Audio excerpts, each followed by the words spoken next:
case you're wondering how things go here on the show, sometimes we really put some hard work into coming up with segment ideas. We'll talk about it. We'll have meetings. We'll do stuff like that. Or right before the show, I'll turn to Mike Hoskins, our coordinating producer, saying, yeah, I want to do this. And you guys over here and go, yeah, that's not a bad idea.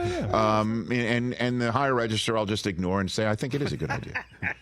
So we decided, certainly since we've been inspired by Bill Walton's line to me years ago, and his handwritten note to me, sending me a $1,000 check for a broken windshield he didn't purposely break, and a check I would never cash. And the note he wrote at the end, shine the light, be the light. I love that. So we want to be positive. We want to come up with positivity. So we came up with an idea where over the next several days, division by division, I'm going to map out the best case scenarios I believe that are entirely feasible for all teams. Best case scenarios coming up. And we did the NFC West yesterday. We're about to do the NFC South today. We even have a drop now? Is that what you're saying? Okay. Oh, hit it. Best case scenario for each NFL team. Yeah! Here we go! All right. All right. Here we go. Here we go. Very well done. NFC South today. Let's start with the Carolina Panthers. They had 2 wins last year. The record for most improved wins year over year in the history of the NFL is 10. It's 10. Whoa. The Indianapolis Colts, the year before Peyton Manning, had 3 wins. The year after having Peyton Manning, 13. Okay. That doesn't count. So we're going to throw that out. Yeah. I will say this. Best case scenario, Coach Canales shows up and his offense starts cooking, right? And their first-round draft choice, Xavier Legette, and Jonathan Brooks, they drafted that kid, the running back, out of Texas, and you add them to the mix of some of the veterans that are already there, and Bryce Young, the light goes on in a way that it didn't last year, and the defense balls out, despite, Brian Burns not being there anymore. I will say this. I think the best case scenario is plus 6 wins. Oh. And they go 8-9, and or plus 7 wins. I'll even say that. But that's a very, very tall order. So they're just a game above 500, I think, is the best case scenario. To go from 2 wins to 9 wins, I think, is really glass half full, and that's where I'll go with that one. The New Orleans Saints, we got them in year 1. Cliff Kubiak is their new offensive coordinator. You already heard earlier on this program, Dennis Allen say he thinks the offense is going to be significantly different. They've only done it the Sean Payton way, essentially, because Pete Carmichael was a holdover from the Sean Payton era and Dennis Allen's first couple years there. So I'm going to go out and say, Kamara's still there. They've got some really, Olave is going to potentially take a step forward. They've got some good players there. Some of this is still giving out some of the business. Yeah. And Derek Carr's first full year under his belt, living in the Bayou. Now he's got a new offense here. I'll say this team winning the division and making the divisional playoff round, I think, is feasibly the best case scenario for them. With the ultimate of respect. And the defense, they've got Lattimore, Tyrann Mathieu. I know Cam Jordan's not going to appear on the program now because I'm not saying that they could win their division and make an NFC championship game or win a Super Bowl. I just feel if I sit here and say the Saints can win the Super Bowl this year, I'd be out of pocket. But I think you nailed it with them. Thank you. Next up, the Tampa Bay Buccaneers. Okay.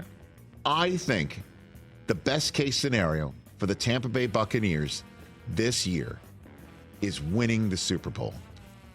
I think this team that had a possession to make it a really tight game for the Detroit Lions in the divisional round last year, you could sit here and say that they were on fumes, that they were basically running at maximum power, but they have a team that is being brought back. The chemistry is there. Baker has been paid. Evans has been paid. A bunch of guys are being brought back. Levante David is back.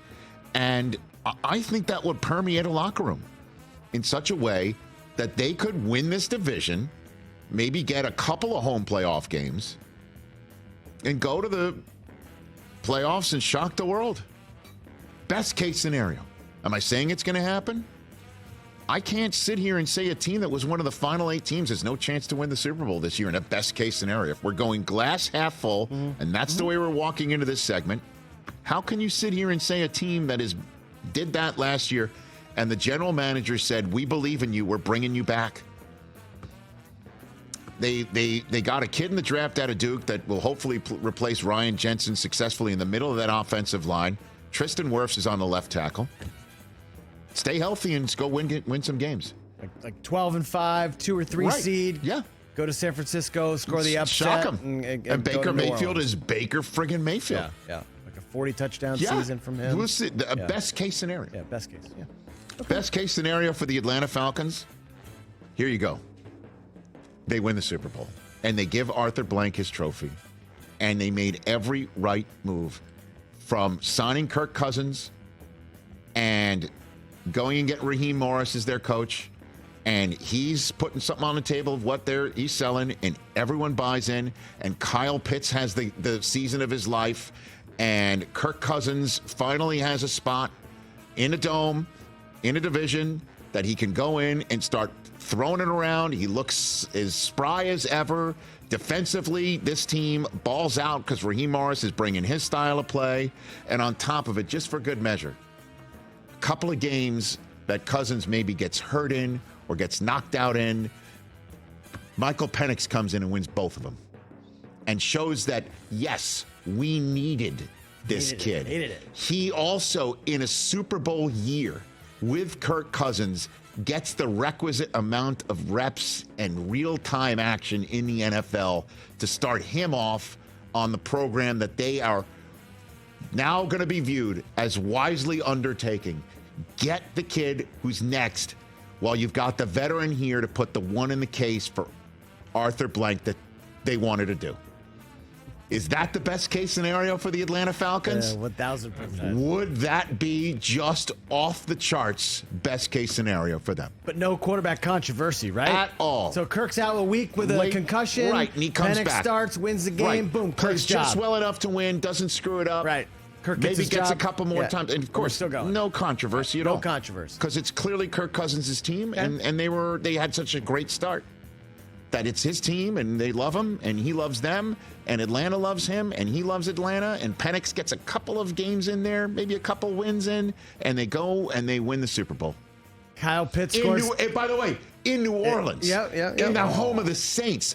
Oh, my God, is that the best case scenario for the Atlanta Falcons? Kyle Pitts scores American touchdowns. All of them. Bijan, 1,600. Drake London Correct. does. Okay. Right. Okay. Cousins is MVP. Offensive Player of the Year is Bijan Robinson. Penix gets some wins. They win the Super Bowl in New Orleans. That would go over great in my house. I'm just saying, you want best case scenarios? There it is. That's a good one. Catch the Rich Eisen Show every single day on the Roku channel, 12 to 3 Eastern, for free.